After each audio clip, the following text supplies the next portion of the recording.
What's up, guys? My name's Place Knight. Welcome back to Reflections. We don't do these enough anymore. I realize that. I'm sorry, and I know this is coming out late. It might even be on the weekend by now. I don't really know. So if you're watching this by the time that the new Morty episode, Rick and Morty episode is out, but really it's more Morty than Rick these days. If you're watching that new episode, this will probably be incredibly irrelevant or dealt with by now.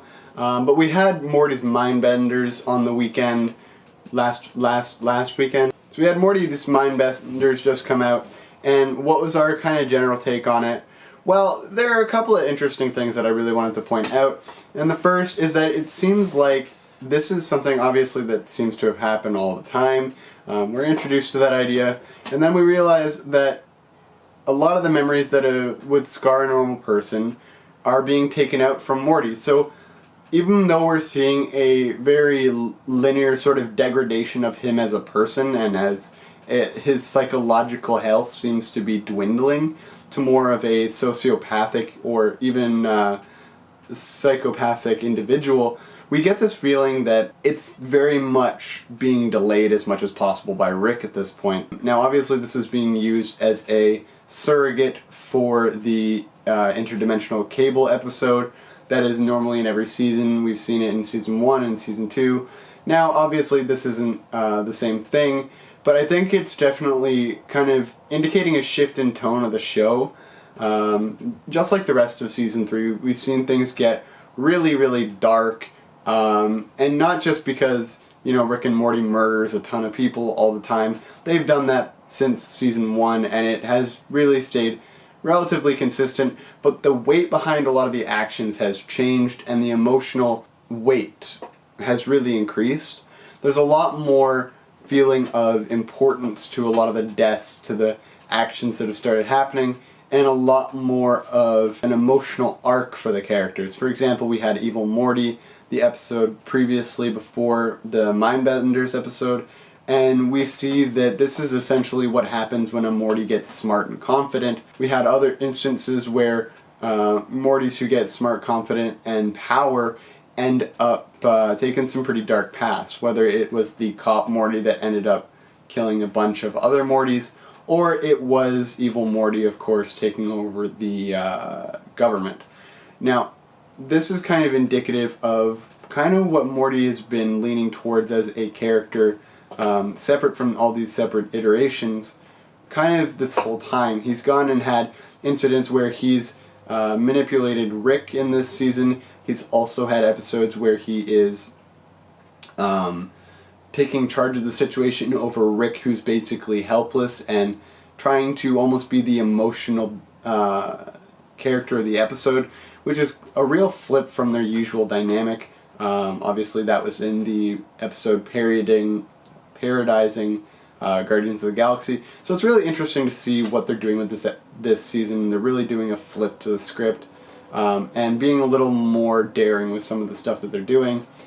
And obviously we've got this dark sort of turn that I think Morty's going to end up either siding with Morty, as I said in a previous video, or becoming him. Now, I think this is interesting because we've obviously got what is said to be the battle between Rick and the President, which obviously, now that we've seen Evil Morty get power over the Citadel, that's probably what we're all kind of rejigging our thoughts to be towards, and that may be the case, or it may just be a subtle subterfuge, and it's actually going to be Rick and the actual president of, I guess in this case, like the world, but basically the US, dealing with some kind of serious issue and taking over the human government.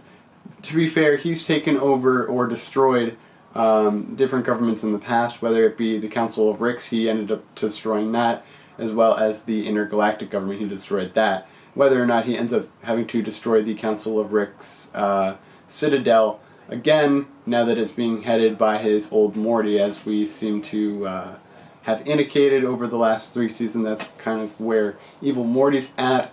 So it'll be interesting to see whether or not it is an actual battle, confrontation between Rick and Evil Morty, or if it's just subterfuge and it ends up where Rick essentially ends up taking out a dummy and it becomes this huge series-long arc of next season about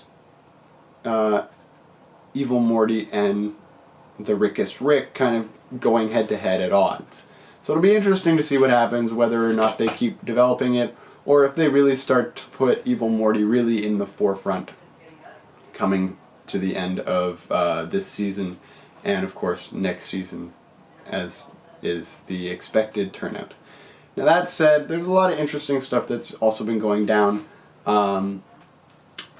If it does end up being a battle between Evil Morty and regular Rick, it'll be interesting to see if Morty ends up making a choice either to take out the Evil Morty or to be essentially...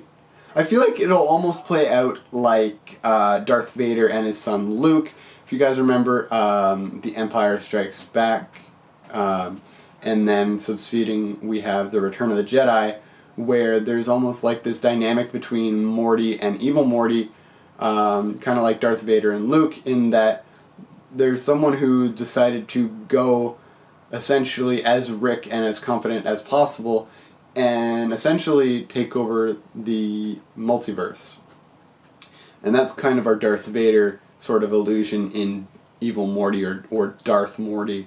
And then you obviously have Luke alluding to our Morty, C-137 Morty, in this idea that he's good, he's going down a bit of a darker path, similar to how Evil Morty was doing and is doing and cemented. So it could be that, and then as time goes on, he either goes all the way or has the choice to go all the way or not. It'll be interesting to see what the choice ends up being, what he ends up doing with that. So basically, main thing is Evil Morty's awesome. The Morty Mindbenders episode actually reveals a lot about Morty and Rick dynamic as characters. They both fuck up, and basically Morty's the one who pays for it. Very interesting. And of course, obviously, projections and predictions for the end of the season and next season of Rick and Morty. It'll be interesting to see what they do. Thanks so much for watching, guys. My name is Splice Knight, and I will see you guys in the next video.